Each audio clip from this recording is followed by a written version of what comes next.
Hi friends, இன்றைக்கி நம்ம பார்க்க போகிறது வந்து என்னென்னு பார்த்தீங்கன்னா சிம்பிள் இன்ட்ரெஸ்ட் டாப்பிக்கில் இருக்க finding principal rate and time. சரிங்களா? சரி, ஓகே. இப்போ ஃபஸ்ட் கொஸ்டினுக்கு போகலாம். If the simple interest on a certain sum of money for 4 years at the rate of 11.11% is rest 2500 less than its principal, find the sum and simple interest. Okay, இப்போ என்ன சொல்லியிருக்காங்க அப்படின்னு வந்து பார்த்தீங்கன்னா, first வந்து நம்ம கொஸ்டினை வந்து என்ன பண்ணணும் அப்படின்னா நல்லா அண்டர்ஸ்டாண்ட் பண்ணிக்கணும். சரிங்களா? ஓகே, அதாவது ஒரு சம்முனாலும் பிரின்சிபல்னாலும் ஒன்று தான். பட் நம்மளுக்கு பிரின்சிபல் எவ்வளவுன்னு கொடுக்கல. சரிங்களா? ஓகே, பட் 4 years கொடுத்துருக்காங்க. 11.11%ங்கிற ரேட் ஆஃப் இன்ட்ரெஸ்ட் கொடுத்துருக்காங்க. சிம்பிள் இன்ட்ரெஸ்ட் எப்படி இருக்குது அப்படின்னா 2500 லெஸ் தென் இட்ஸ் பிரின்சிபலை விட 2500 கம்மியாக இருக்குன்னு தான் சொல்லியிருக்காங்க. அப்போ ஃபஸ்ட் நம்ம என்ன கண்டுபிடிக்கணும்னா பிரின்சிபல் கண்டுபிடிக்கணும். பிரின்சிபல் கண்டுபிடிச்சோம், அதிலிருந்து 2500 லெஸ் பண்ணால் எனக்கு சிம்பிள் இன்ட்ரெஸ்ட் கிடச்சிரும். So find the sum and simple interest. This is principal and simple interest. Okay, இப்போது நம்ம வந்து இதை வந்து ஃபைண்ட் பண்ணலாம். சரிங்களா? சரி, இப்போது சிம்பிள் இன்ட்ரெஸ்ட் அப்படிங்கிறது வந்து எப்படி இருக்குது, பிரின்சிபலை விட 2500 கம்மியாக இருக்குது அப்படிங்கிற ஒரு இது நம்மளுக்கு தெரியும். சரிங்களா? சரி, இப்போது நெக்ஸ்ட்டு என்ன கொடுத்துருக்காங்க நம்மளுக்கு, நெக்ஸ்ட்டு வந்து என்ன கொடுத்துருக்காங்க அப்படின்னு வந்து பார்த்திங்கன்னா இது, அதாவது ரேட் ஆஃப் இன்ட்ரெஸ்ட் ஆர் வந்து 11.11%, அதுக்கப்புறம் என் ஆர் டி, இது வந்து எனக்கு 4 yearsனு கொடுத்துருக்காங்க. சரிங்களா?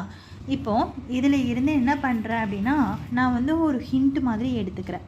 என்ன ஒன்று இதில் எடுத்துக்கிறேன் அப்படின்னு வந்து பார்த்திங்கன்னா, இது போடுறதுக்கு நிறையா வேஸ் இருக்குது. பட் நான் ஷார்ட்கட் வேயில் உங்களுக்கு சொல்லித்தரேன். இப்போது இந்த 11.11% நீங்கள் வந்து ஃப்ராக்ஷனாக கன்வெர்ட் பண்ணணும். சரிங்களா?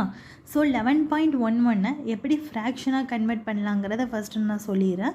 அதுக்கப்புறம் நம்ம எங்கே ப்ரொசீட் பண்ணலாம். சரிங்களா? ஓகே, இப்போ நான் இந்த இடத்துல போடுறேன். இப்போது நம்ம வந்து எக்ஸை, அதாவது இந்த 11.11 அந்த எக்ஸ்ன்னு எடுத்துக்கிறோம். லேட் எக்ஸ் ஈக்குவல் டு 11.11 பார். அதாவது இங்கே பாருங்கள், பாயிண்டில் வந்து கொடுத்துட்டு பர்சன்டேஜ் ஃப்ராக்ஷனாக கன்வெர்ட் பண்ணாங்கன்னா இப்படி தான் கன்வெர்ட் பண்ணணும். சரிங்களா? பாயிண்ட்டுக்கு அப்புறம் இருக்கிற நம்பர் எவ்வளோவாக இருந்தாலும் சரி அதை பார் போட்டுக்கோங்க மேலே. ஸோ மேலே பார் போட்டால் என்ன அர்த்தம், அந்த நம்பர் ரிப்பீட் ஆகிட்டே இருக்குங்கிற மீனிங். இப்போ இது எப்படி எழுதலாம், 11.11 அடுத்தது 11 அப்படின்னு சொல்லிட்டு ரிப்பீட் ஆகிட்டே போயிட்டுருக்கு. அதுதான் கான்செப்ட் இல்லைங்களா? சரி, இப்போது இந்த இடத்துல நான் அடுத்தது என்ன பண்ணிக்கிறேன் அப்படின்னா, இந்த இடத்துல நான் என்ன பண்ணுறேன் அப்படின்னா இதை வந்து நான் வந்து 10ஆல் மல்டிபிள் பண்ணிக்கிறேன்.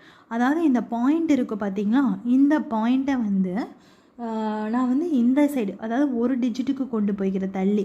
அப்போ இந்த இடத்துல வந்து 10xன்னு வருது. சரிங்களா? அப்போ எனக்கு இந்த இடத்துல என்ன வரும், இந்த பாயிண்ட்டை நான் தள்ளிட்டேன். அதாவது 10ஆல் மல்டிபிள் பண்ணுற எக்ஸை வந்து 10ஆல் மல்டிபிள் பண்ணுறேன்னா பாயிண்ட் வந்து ஒரு டிஜிட் வந்து ரைட் சைடு மூவ் ஆகுமா, அப்போ 111 வரும். அப்போ இந்த இடத்துல 111 வந்துட்டு திரும்பி 111 ரிப்பீட் ஆகிட்டே இருக்கும். சரி, இப்போ நீங்கள் வந்து இந்த இடத்துல ஒன்று கேட்கலாம். என்ன கேட்கலான்னா, ஏன் நீங்கள் 10ஆல் மல்டிபிள் பண்ணுறீங்க, ஏன் 100ஆல் மல்டிபிள் பண்ணிவிட்டு இந்த இடத்துல வந்து இன்னொரு 1 ஆட் ஆகிற மாதிரி போட்டுக்கலாமே அப்படின்னு நீங்கள் கேட்கலாம். சரி, இப்போ இந்த இடத்துல நான் 100ஆல் மல்டிபிள் பண்ணேன்னா எனக்கு இப்போ இது ரெண்டும் பாருங்களேன், இது ரெண்டும் நான் மைனஸாக பண்ண போகிறேன். அப்போ எனக்கு என்ன வரும்னா 1100 வரும். That is 1000 rupees, that is 1000 அப்படிங்கிற மாதிரி எனக்கு வரும். ஸோ நான் மேக்ஸிமம் என்ன பண்ணுறேன் அப்படின்னா முடிஞ்ச அளவுக்கு கம்மியான நம்பராக கொண்டு வரதான் நான் பார்க்கணும். சரிங்களா? ஓகே, சரி, இப்போ நம்ம என்ன பண்ணுறோம் அப்படின்னா இதை வந்து நான் 10ஆல் மல்டிபிள் பண்ணிட்டேன். சரிங்களா? ஓகே, ஸோ இந்த ரீசனுக்காக தான். சரிங்களா? இப்போ என்ன பண்ணலான்னா இதை மைனஸ் பண்ணுங்கள். இது 1லேருந்து 1 போனால் 0, இது ஆட்டோமேட்டிக்காக எனக்கு 0 வந்துடும். இதில் 1லேருந்து 1 போனால் 0, இது 0, 100. சரிங்களா? நான் 1000 அப்படிங்கிறத வந்து இதாக வருங்கிறத கட்டி போடுறேன். So 10x equal to 100. அப்போது எக்ஸ் ஈக்குவல் டு எனக்கு என்ன தான் இருக்குன்னு பார்த்தீங்கன்னா, இதையும் நீங்கள் மைனஸ் பண்ணுங்கள். இப்போ இதையும் நீங்கள் இதிலேருந்து மைனஸ் பண்ணுறீங்களா, இதையும் மைனஸ் பண்ணுங்கள். அப்போ எனக்கு எக்ஸ் மைனஸ் 10x என்னது, எனக்கு 9x. ஓகேங்களா? இதுவும் எனக்கு -9x, இது வந்து எனக்கு -100. அப்போது -9x equal to -100. Minus minus cancel ஆயிரும். இதுவே இங்கே வந்து நீங்கள் 100ஆல் மல்டிபிள் பண்ணியிருந்தீங்க அப்படின்னா நம்மளுக்கு என்ன ஆயிரும் அப்படின்னு வந்து பார்த்தீங்கன்னா கொஞ்சம் நம்மளுக்கு அதிக வேல்யூ வரும். சரிங்களா? அதனால நான் சொன்னேன்.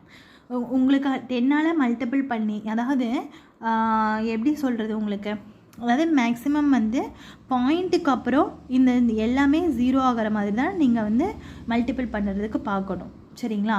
இப்போ உங்களுக்கு இது புரியாமல் இருக்கலாம், பட் வந்து நெக்ஸ்ட்டு சம் இதே மாதிரினே சொல்லித்தரேன், உங்களுக்கு புரிஞ்சுக்கும்.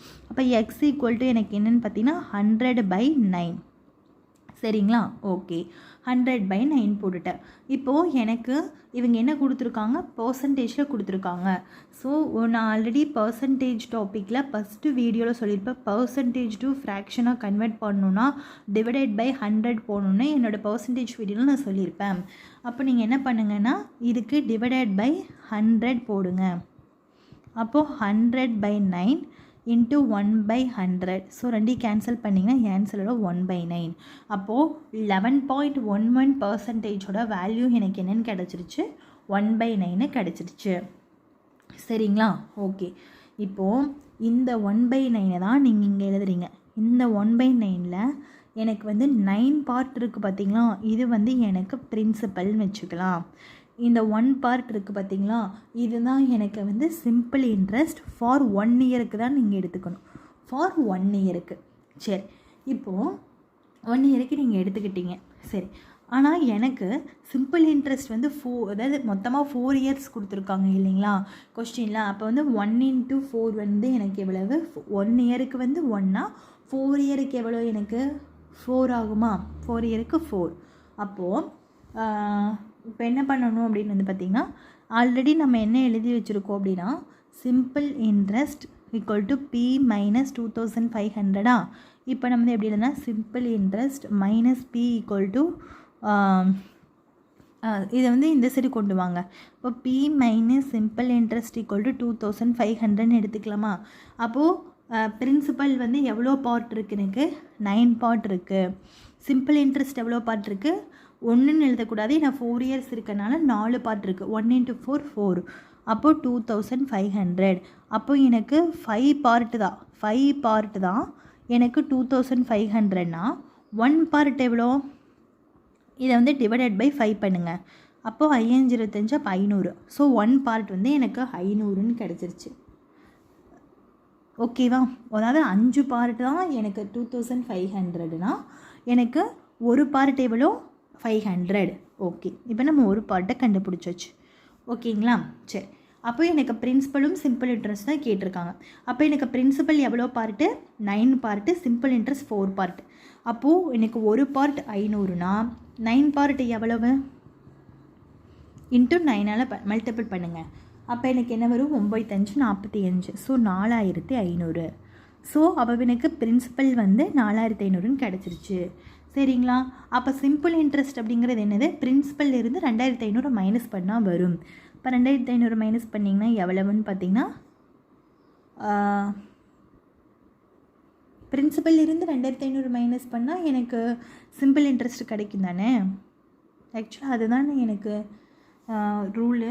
அப்போ வந்து எனக்கு சிம்பிள் இன்ட்ரெஸ்ட் வந்து எனக்கு வந்து 2000 அப்படிங்கிறதே எனக்கு தெரிஞ்சிருச்சு. ஓகேங்களா? அப்போ சிம்பிள் இன்ட்ரெஸ்ட் வந்து 2000. ஃப்ரெண்ட்ஸ், உங்களுக்கு வந்து இந்த சம்மு வந்து கொஞ்சம் டிஃபிகல்ட்டாக இருக்கிற மாதிரி உங்களுக்கு தோணும். பட் வந்து இதுதான் வந்து ஈஸியான ப்ரொசீஜரும் கூட. நீங்கள் இந்த ஒரு சம்ங்கிறதுனால உங்களுக்கு கொஞ்சம் கஷ்டமாக இருக்கும், ஒரே பண்ணிக்காதீங்க. இப்போ நான் செகண்ட் சம்மு இதே மாதிரி வேல்யூஸ் மட்டும் வேறு போட்டு சொல்லித்தரேன், அப்போ உங்களுக்கு ஈஸியாக இருக்கும். சரிங்களா? அப்போ நம்ம அதை பார்க்கலாமா? ஓகே, இப்போ பாருங்கள். இப்போ ஃபஸ்ட் கொஸ்டின் புரியாதவங்க வந்து இன்னொரு டைம் திரும்பி ஃபஸ்ட் கொஸ்டினை பாருங்கள். திரும்பி செகண்ட் டைமும் எனக்கு பார்த்து புரியலை, ரொம்ப கன்ஃபியூஸாக ஆகிற மாதிரி இருக்குங்கிறவங்களுக்கு செகண்ட் கொஸ்டின் இந்த இது பாருங்கள், கண்டிப்பாக உங்களால் அண்டர்ஸ்டாண்ட் பண்ண முடியும். இதை நான் கொஞ்சம் ரொம்ப பொறுமையாக சொல்லித்தரேன். சரிங்களா? இப்போ பாருங்கள். If the simple interest on a certain sum of money for 2 years at the rate of 9.09% is raise 450 less than it's principal, find the sum and simple interest. Okay, so இப்போ இது வந்து எனக்கு பிரின்சிபல் வந்து எனக்கு எவ்வளவுன்னு தெரியாது. சரிங்க? இப்போ இதுலேருந்து கிவன் டேட்டா என்னென்னு பார்த்தீங்கன்னா, n வந்து 2 yearsன்னு கொடுத்தாச்சு, R வந்து 9.09%ன்னு கொடுத்தாச்சு. சிம்பிள் இன்ட்ரெஸ்ட் எப்படி இருக்குன்னா பிரின்சிபலை விட 450 கம்மியாக இருக்குங்கிறாங்க. அப்போ simple interest equal to principal minus 450. ஓகேங்களா? சரி, இப்போ நம்ம என்ன பண்ணணும், இந்த 9.09 பர்சன்டேஜாக இருக்கிறத ஃப்ராக்ஷனாக கன்வெர்ட் பண்ணணும். சரிங்களா? ஸோ ஃபஸ்ட்டு நான் பர்சன்டேஜ் வீடியோவில் பார்ட் 1ல் சொல்லியிருப்பேன். பர்சன்டேஜ் டு ஃப்ராக்ஷனை கன்வெர்ட் பண்ணணும் அப்படின்னா டிவைடட் பை 100 போடணுங்கிறது தான் ரூல். ஓகேங்களா? சரி, இப்போ நான் என்ன பண்ணிக்கிறேன்னா இந்த 9.09 எக்ஸ்ன்னு எடுத்துகிட்டு நான் என்ன சொல்லியிருக்கேன்னா இந்த பாயிண்ட்டுக்கு அப்புறம் எவ்வளோ டிஜிட் இருந்தாலும் சரி அதுக்கு நீங்கள் பார் போட்டுக்கோங்க. ஃப்ராக்ஷனாக கன்வெர்ட் பண்ணுறதுக்கு இப்போ சொல்லிக்கிட்டு இருக்கேன். சரிங்களா? இப்போ பார்னா என்ன அர்த்தம், அது ரிப்பீட் ஆகிட்டே இருக்கும், முடிவிலின்னு அர்த்தம் இல்லைங்களா? ஸோ இப்போ 9.09 ரிப்பீட் ஆகும். சரி, ஓகே. அடுத்தது இப்போது நம்ம இங்கே தான் நம்ம இப்போ வரப்போகிறோம். நம்ம இங்கே 10ஆல் பெருக்கணுமா, எக்ஸை 100ஆல் பெருக்கணுமா அப்படிங்கிறத நீங்கள் இப்போ யோசிக்கணும். சரி, இப்போ நீங்கள் ஒன்று சொல்லித்தரேன். சரி, இப்போ நீங்கள் 10xஆல் மல்டிபிள் பண்ணிக்கிறீங்க. நம்ம எப்போவுமே ஜென்ரலாக ஃபஸ்ட்டு 10xல இருந்து போவோம். சரி, 10xல் மல்டிபிள் பண்ணிங்கன்னா இந்த பாயிண்ட் என்ன பண்ணும், 10னா ஒரு டிஜிட் மூவ் ஆகுமா, அப்போ இங்கிருந்து 19 மூவ் ஆகும். தட் இஸ் 90 பாயிண்ட் அப்படின்னு மூவ் ஆகிட்டு 19 மூவ் ஆகிட்டு அடுத்தது நம்மளுக்கு என்ன இருக்குது, 19 இங்கே மூவ் ஆயிடுச்சு. அடுத்த டிஜிட் என்ன இருக்குது, 909090ன்னு வரும். சரி, இப்போது நீங்கள் இதை சப்ட்ராக்ட் பண்ணுங்கள். நான் எப்போவுமே சப்ட்ராக்ட் பண்ணும்போது என்ன சொல்லியிருக்கேன், இந்த பாயிண்ட்டுக்கு அப்புறம் இருக்கிறது எல்லாமே 0 ஆகணும்னு சொல்லியிருக்கேன். பட் இங்கே பாருங்கள் 0 ஆகுதா, இல்லை. ஸோ அப்போ நீங்கள் 10ஆல் மல்டிபிள் பண்ணக்கூடாது. சரிங்களா? அப்போது என்ன மீனிங்னா இதுவும் சேமாக இருக்க மாதிரி நம்ம டிஜிட்டை மல்டிபிள் பண்ணணும். புரியுதுங்களா? சரி, இப்போ நான் இதை அரெஸ்ட் பண்ணிவிட்டு சொல்லித்தரேன். சரி, இப்போது நீங்கள் 100ஆல் மல்டிபிள் பண்ணுங்கள். 100ஆல் மல்டிபிள் பண்ணிங்கன்னா 10க்கு எனக்கு ஒரு டிஜிட் மூவ் ஆகும், 100க்கு இன்னொரு டிஜிட் மூவ் ஆகும். ஓகே, இங்கே 0 வச்சுக்கோங்க. அப்போ எனக்கு என்ன வரும், 909. அப்போ எனக்கு 9, ஓகேங்களா, 909 டாட் வருமா, 909 பக்கத்தில் டாட்டு போயிடும். ஏன்னா 10 100ஆல் மல்டிபிள் பண்ணுறேன். அடுத்தது என்ன இருக்கும், 0909. அப்போ அந்த 09 இங்கே வரும், இங்கே 090909 வந்துடுது. ஓகேங்களா? இப்போ ரெண்டும் சேமாக இருக்கா? அப்போது நான் இது என்ன பண்ணணும்னா 100ஆல் மல்டிபிள் பண்ணணும். புரிஞ்சுதுங்களா? இப்போ உங்களுக்கு புரிஞ்சுதுங்களா? ஸோ 100ஆலையும் 10ஆலையான்னு பார்த்து மல்டிபிள் பண்ணிக்கோங்க. அப்போ இதையும் நான் மைனஸ் பண்ணுறேன், இதையும் மைனஸ் பண்ணுறேன். இதை மைனஸ் பண்ணால் எனக்கு -99xன்னு வரும். இதை நான் மைனஸ் பண்ணேன் அப்படின்னா எனக்கு -9 பண்ணால் 0 0 9 இது 0 0 0ன்னு போயிட்டே இருக்கும். புரியுதுங்களா? உங்களுக்கு புரியாதவங்க இன்னொரு டைம் மட்டும் இதை ரிப்பீட் பண்ணி பாருங்கள். இப்போ -99x = -900 மைனஸ் கேன்சல் ஆகிடுச்சு. இப்போ x = 900 டிவைடட் பை 99. 1199 100/11ன்னு வரும் இல்லைங்களா?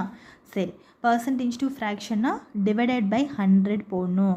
So 100/11 divided by 100.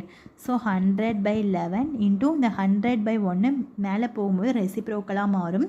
ஸோ 1/100 ரெண்டு கேன்சல் பண்ணிங்கன்னா இதோட ஃப்ராக்ஷன் வேல்யூ 1/11. புரிஞ்சுதுங்களா? அப்போது இந்த 9.09%ஓட ஃப்ராக்ஷன் வேல்யூ எனக்கு என்ன கிடச்சிருக்கு, 1/11 கிடச்சிருக்கு. புரியுதுங்களா? ஓகே, இப்போ இந்த 1/11 நான் சொல்லியிருக்கேன். இந்த 11ங்கிறது தான் எனக்கு பிரின்சிபல். இந்த 1ங்கிறது சிம்பிள் இன்ட்ரெஸ்ட் ஃபார் 1 இயர். ஓகேங்களா? இங்கே எனக்கு கொஷினில் 2 இயர் கொடுத்துருக்காங்க. அப்போ எனக்கு சிம்பிள் இன்ட்ரெஸ்ட் எனக்கு 2 பார்ட்டு. ஓகேங்களா? சரி, அப்போது simple interest equal to P - 450. இதை நான் எப்படி எழுதலாம் அப்படின்னு பார்த்திங்கன்னா P minus simple interest which is equal to 450 மாற்றிக்கிறேன். அப்போ எனக்கு principal 11 part, simple interest 2 part, which is equal to 450. 11லேருந்து 2 போச்சுன்னா எனக்கு எவ்வளவு, 9. அப்போ எனக்கு 9 பார்ட்டு தான் 450. அப்போ எனக்கு 1 பார்ட் எவ்வளவு, எனக்கு 1 பார்ட் 9ஆல் டிவைட் பண்ணிங்கன்னா 9×5 45. ஸோ 1 பார்ட் எனக்கு 50. ஓகேங்களா? அப்போ எனக்கு 1 பார்ட்டு 50னா பிரின்சிபல் எவ்வளோ எனக்கு 11 பார்ட்டு. அப்போ 11ஆல் மல்டிபிள் பண்ணலாமா? ஸோ 50 × 11 எவ்வளோன்னு பாருங்கள். 50 × 11 வந்து எனக்கு 550. அப்போது எனக்கு பிரின்சிபல் எவ்வளோன்னு பார்த்தீங்கன்னா 550ன்னு நான் கண்டுபிடிச்சிக்கிட்டேன். ஓகேங்களா? ஓகே. அப்போ சிம்பிள் இன்ட்ரெஸ்ட் எப்படிங்கிறது என்னது? பிரின்சிபலில் இருந்து 450 மைனஸ் பண்ணால் கிடைக்கிறது as per equation. அப்போ 550 மைனஸ் 450 எவ்வளோ? 550லேருந்து 450 போச்சுன்னா எவ்வளவு? 100ஆ? ஓகே. அப்போ சிம்பிள் இன்ட்ரெஸ்ட் வந்து எனக்கு 100 அப்படின்னு தெரிஞ்சிருச்சு. புரிஞ்சுதுங்களா? ஸோ இந்த மாதிரி தான் நம்ம என்ன பண்ணணும்னா ஃப்ராக்ஷனாக கன்வெர்ட் பண்ணிவிட்டு வேல்யூ வந்து போட தெரிஞ்சிருக்கணும். சரிங்களா? ஓகே, ஈஸி தான். சரிங்களா? நீங்கள் வந்து பழகிட்டீங்கன்னா அதாவது நான் உங்களுக்கு பொறுமையாக புரியணுங்கிறதுங்காட்டிக்கு சொல்லித்தரதுனால இவ்வளோ ஸ்டெப்ஸ் போடுறதுனால உங்களுக்கு பெருசாக தெரியும். நீங்கள் இன்னும் நிறையா ஸ்டெப்ஸ் எல்லாம் வந்து கம்மி பண்ணிட்டீங்க அப்படின்னா உங்களுக்கு வந்து ஈஸியாக புரியும். சரிங்களா? சரி, நெக்ஸ்ட் கொஸ்டின் போகலாம். நெக்ஸ்ட்டு டைப் மாதிரி பார்க்கலாம். ஓகே, நெக்ஸ்ட் கொஸ்டின் பாருங்கள். If you certain sum amounts to raise 5,000 in 5 years and to raise 6,200 in 7 years at simple interest. So simple இன்ட்ரெஸ்ட்டும் சேர்த்து find the principal and rate of interest. ஓகேங்களா? So இதில் என்ன சொல்லியிருக்காங்க அப்படின்னா, ஓகே, ஃபஸ்ட்டு இப்போ question என்ன சொல்லியிருக்காங்க அப்படின்னு சொல்லிட்டு ஃபஸ்ட் நல்லா அண்டர்ஸ்டாண்ட் பண்ணிக்கோங்க. அதாவது அமௌண்ட்டு கொடுத்துருக்காங்க. சரிங்களா? ஸோ அமௌண்ட்ஸ் வந்து 5 வருஷத்தில் எனக்கு வந்து 5,000 ரூபா கிடைக்குது. 7 வருஷத்தில் 6,200 ரூபாய் எனக்கு கிடைக்கிது. சரிங்களா? அப்போது பிரின்சிபல் எவ்வளவு அண்ட் ரேட் ஆஃப் இன்ட்ரெஸ்ட் எவ்வளவுன்னு கேட்டிருக்காங்க. ஸோ அமௌண்ட் அப்படிங்கிறது என்னென்னு ஆல்ரெடி சொல்லிடுதுன்னா பிரின்சிபலும் ப்ளஸ் இன்ட்ரெஸ்ட் ரெண்டும் சேர்ந்தாதான் எனக்கு வந்து என்னென்னு பார்த்தீங்கன்னா அமௌண்ட்டு. சரிங்களா? பிரின்சிபல் அண்ட் இன்ட்ரெஸ்ட் ரெண்டும் சேர்த்துனா எனக்கு அமௌண்ட்டு கிடைக்கும். சரிங்களா? சரி, இப்போ நம்ம என்ன பண்ணலான்னா 5 இயர்ஸ் அப்படின்னு நான் இங்கே போட்டுக்கிறேன். 5 இயர்ஸ்னு போட்டுக்கிட்டு இதுக்கு ஒரு ஈஸி ஷார்ட்கட். இதை 5 இயர்ஸ்னு போட்டுட்டு amount plus that is principal plus interest சேர்ந்து தான் நான் அமௌண்ட்டு. அப்போ இந்த அமௌண்ட்டு 5,000 அப்படிங்கிறது எனக்கு என்னென்னு பார்த்தீங்கன்னா பிரின்சிபல் ப்ளஸ் இன்ட்ரெஸ்ட் 1. இது வந்து நான் இன்ட்ரெஸ்ட் 1ன்னு எடுத்துக்கிறேன். ஏன்னா எனக்கு பிரின்சிபல் வந்து சேம் தான் இல்லைங்களா? பிரின்சிபல் எனக்கு இப்போ நான் 2,000 ரூபா வந்து வாங்குகிறேன் அப்படின்னா அந்த 2,000 ரூபா தான் இருக்கும் இல்லைங்களா? பிரின்சிபல் மாற போகிறதில்ல. பட் இன்ட்ரெஸ்ட் வந்து எனக்கு என்ன ஆகுது அப்படின்னா ஒவ்வொரு வருஷத்துக்கும் எனக்கு வந்து 5 வருஷத்தில் இவ்வளோ இன்ட்ரெஸ்ட்டு, 7 வருஷத்துக்கும் சேர்த்து இவ்வளோ இன்ட்ரெஸ்ட்டு அப்படிங்கிற மாதிரி. ஸோ இது வந்து நான் பிரின்சிபல் ப்ளஸ் இன்ட்ரெஸ்ட் 1ன்னு எடுத்துக்கிறேன் இதை. சரிங்களா? அடுத்தது 7 இயர்ஸ். 7 இயர்ஸ்க்கு எனக்கு என்ன அமௌண்ட்டு கிடைக்குதுன்னா 6,200ன்னு கிடைக்குது. இதை வந்து நான் பிரின்சிபல் ப்ளஸ் இன்ட்ரெஸ்ட் 2ன்னு எடுத்துக்கிறேன். சரிங்களா? சரி, இப்போ என்ன பண்ணணும் அப்படின்னா இப்போ இதை ரெண்டையும் நீங்கள் சப்ட்ராக்ட் பண்ணுங்கள். இதில் வந்து சப்ட்ராக்ட் பண்ணும்போது 5லேருந்து 7 போச்சுன்னா எனக்கு எவ்வளோன்னா 2 இயர்ஸ். அடுத்து 6,200லேருந்து இது போச்சுன்னா எனக்கு 1,200. சரிங்களா? இது நான் மைனஸ் பண்ணணும்னு சொல்லியிருக்கேன். ஸோ மைனஸ் பண்ணுனா எனக்கு என்ன வருது அப்படின்னா இந்த அதாவது P + I1 இது வந்து -P, அதுக்கப்புறம் -I2ன்னு வருமா? P கேன்சல் ஆகிடும். ஸோ I1 எனக்கு I1 - I2 அப்படிங்கிற மாதிரி வரும். சரிங்களா? அதாவது simple interest 1 minus simple interest 2 அப்படின்னு கிடைக்கும். சரிங்களா? அப்போது எனக்கு இந்த இடத்துல என்ன வரும்? அப்போ இதுங்கிறது இப்போ 1,200ங்கிறது எனக்கு பிரின்சிபலாக சிம்பிள் இன்ட்ரெஸ்ட்டா? எனக்கு ரிமைனிங் இருக்கிறது வந்து எனக்கு இன்ட்ரெஸ்ட் இருக்கனால இந்த 1,200 நான் இன்ட்ரெஸ்ட்டாக எடுத்துக்கிறேன். சரிங்களா? ஏன்னா பிரின்சிபல் தான் நம்மளுக்கு கேன்சல் ஆயிடுச்சு இல்லைங்களா? ஸோ இதை வந்து நான் இன்ட்ரெஸ்ட்டாக எடுத்துக்கிறேன். அப்போ 2 இயர்ஸ்க்கு 1,200னா 1 இயருக்கு எனக்கு எவ்வளோ இன்ட்ரெஸ்ட்டுன்னு பார்த்தீங்கன்னா 600 ரூபா எனக்கு இன்ட்ரெஸ்ட்டு. சரிங்களா? 600 ரூபா எனக்கு இன்ட்ரெஸ்ட்டு. சரி, இப்போது இதில் வந்து நீங்கள் 5,000யும் எடுத்து சால்வ் பண்ணலாம், 6,200 எடுத்து சால்வ் பண்ணுறேன். நான் 5,000 எடுத்துக்கிறேன். ஸோ எனக்கு அமௌண்ட் வந்து 5,000 எவ்வளோ இயருக்கு? 5 இயருக்கு. அப்போ எனக்கு ஒரு இயருக்கு 600 ரூபா இன்ட்ரெஸ்ட்டு. அப்போ 5 இயருக்கு எவ்வளோ இன்ட்ரெஸ்ட் வந்திருக்கும்? இதுக்கு 6 × 5 30. ஸோ எனக்கு 3,000 ரூபா வந்திருக்குமா? அப்போது அமௌண்ட்டு எனக்கு தெரிஞ்சிருச்சு, இன்ட்ரெஸ்ட்டும் தெரிஞ்சிருச்சு. அப்போது எனக்கு பிரின்சிபல் கண்டுபிடிக்கலாமா? ஸோ பிரின்சிபலுங்கிறது என்னது? எனக்கு அமௌண்ட்டில் இருந்து இன்ட்ரெஸ்ட்டை மைனஸ் பண்ணணும். அப்போ எனக்கு 5,000 - 3,000 எனக்கு 2,000. இப்போ பிரின்சிபல் எனக்கு 2000 கிடச்சிருச்சு. அதுக்கப்புறம் எனக்கு ரேட் ஆஃப் இன்ட்ரெஸ்ட் கேட்டிருக்காங்க. அப்போ எனக்கு பிரின்சிபல் 2000, தட் இஸ் பிரின்சிபலுங்கிறது 100% தான் எனக்கு 2000 தெரிஞ்சிருச்சு. எனக்கு ரேட் ஆஃப் இன்ட்ரெஸ்ட் 6% எனக்கு தெரியாது. ஓகேங்களா, ரேட் ஆஃப் இன்ட்ரெஸ்ட்டு எவ்வளவுன்னு தெரியாது, பர்சன்டேஜில் தெரியாது. பட் அதோட அமௌண்ட்டு தெரியும். அமௌண்ட்டு வந்து எனக்கு 1 இயருக்கு தான் போடணும், மாற்றி போட்டுறக்கூடாது. 1 இயருக்கு 600ன்னு தெரியும். அப்போது நம்ம இதை கேன்சல் பண்ணலாமா? எப்படி பண்ணலன்னா கிராஸ் மல்டிபிள் பண்ணுங்கள். 600 to 2000 into 6%. அப்போ கேன்சல் பண்ணிங்கன்னா இந்த 3 0க்கு இந்த 3 0 போயிடுமா? 1 2 3 6 ஸோ 30. ஸோ 6% வந்து எனக்கு 30. ஓகேங்களா? ஸோ இப்போ வந்து எனக்கு இதுதான் ஆன்சர். சரிங்களா? ஸோ இந்த மாதிரி சம் கேட்டாங்க அப்படின்னா நீங்கள் இப்படி தான் ப்ரொசீட் பண்ணணும். ஓகேங்களா? சரி, ஓகே. நெக்ஸ்ட் கொஷின் பாருங்கள். Find the amount when simple interest earned on a sum for 2 years at the rate of 5% per annum is rest 120. அதாவது அமௌண்ட் ஃபைன் பண்ண சொல்லியிருக்காங்க. சிம்பிள் இன்ட்ரெஸ்ட் வந்து எவ்வளோ ஏர்ன் பண்ணியிருக்காங்கன்னா 120. இந்த 120ங்கிறது வந்து எனக்கு simple interest for 2 years and 5% கொடுத்துருக்காங்க. இப்போ நம்மளுக்கு ஃபஸ்ட்டு எனக்கு பிரின்சிபலே எவ்வளோ அமௌண்ட்டுன்னு தெரியாது இல்லைங்களா? ஸோ எனக்கு 100% தான் நான் வந்து பிரின்சிபல்னு எடுத்துக்கிறேன். இட் இஸ் எக்ஸ்ன்னு வச்சுக்கிறேன். So NR percentage, NR already நம்ம பார்த்துருக்கோம் இல்லையா? 100% பிரின்சிபல்னு எடுத்துக்கணும். என்ன இப்போ பார்ட் 1 வீடியோவில் பார்த்துருப்போம். என்ஆர் பர்சன்டேஜ் வந்து எனக்கு சிம்பிள் இன்ட்ரெஸ்ட். அப்போ 100% வந்து எனக்கு பி எவ்வளோன்னு தெரியாது. என் வந்து எனக்கு 5 year 2 years, ஆர் வந்து எனக்கு 5%. இது வந்து எனக்கு 120. இப்போ இதை சால்வ் பண்ணிங்கன்னா 100% வந்து எனக்கு பி, 10% வந்து எனக்கு 120. கிராஸ் மல்டிபிள் பண்ணுங்கள். 12,000 into 10% into P. ஸோ இப்போ வந்து இப்போ பிரின்சிபல் எனக்கு எவ்வளோன்னு பார்த்தீங்கன்னா 1200 தான் எனக்கு பிரின்சிபல். சரிங்களா? ஸோ எனக்கு இன்ட்ரெஸ்ட் வந்து எனக்கு 120ன்னு தெரிஞ்சிருச்சு. ஆல்ரெடி அவங்க கொடுத்துட்டாங்க. ஸோ சிம்பிள் இன்ட்ரெஸ்ட் வந்து 120, இப்போ பிரின்சிபல் வந்து 1200. ஸோ அமௌண்ட்டுங்கிறது பிரின்சிபல் ப்ளஸ் இன்ட்ரெஸ்ட்டும் சேர்த்து தான். அப்போது 1200 ப்ளஸ் ஒரு 120 எவ்வளோன்னு வருதுன்னு பாருங்கள், 1320. ஸோ அமௌண்ட் வந்து எனக்கு 1320. ஓகேங்களா? இப்படி தான் நீங்கள் அமௌண்ட்டை ஃபைன் பண்ணணும். சரிங்களா? ஓகே, இந்த கொஸ்டின் பாருங்கள். த interest received on certain some is 3/5 of its principal in 9 years at certain rate of simple interest. Find the rate of interest. அதாவது சம்னா ஒரு செர்டைன் அமௌண்ட் இல்லையா? சம்முங்கிறது பிரின்சிபலும் சேம் தான். ஸோ ஒரு சர்டைன் அமௌண்ட்டுக்கு இன்ட்ரெஸ்ட் வந்து எவ்வளோ கிடைக்குது அப்படின்னா அதோட பிரின்சிபலில் இருந்து 3/5 கிடைக்குது. சரிங்களா? ஃபார் 9 yearsக்கு. அப்போ எனக்கு ரேட் ஆஃப் இன்ட்ரெஸ்ட் என்னன்னு கேட்குறாங்க.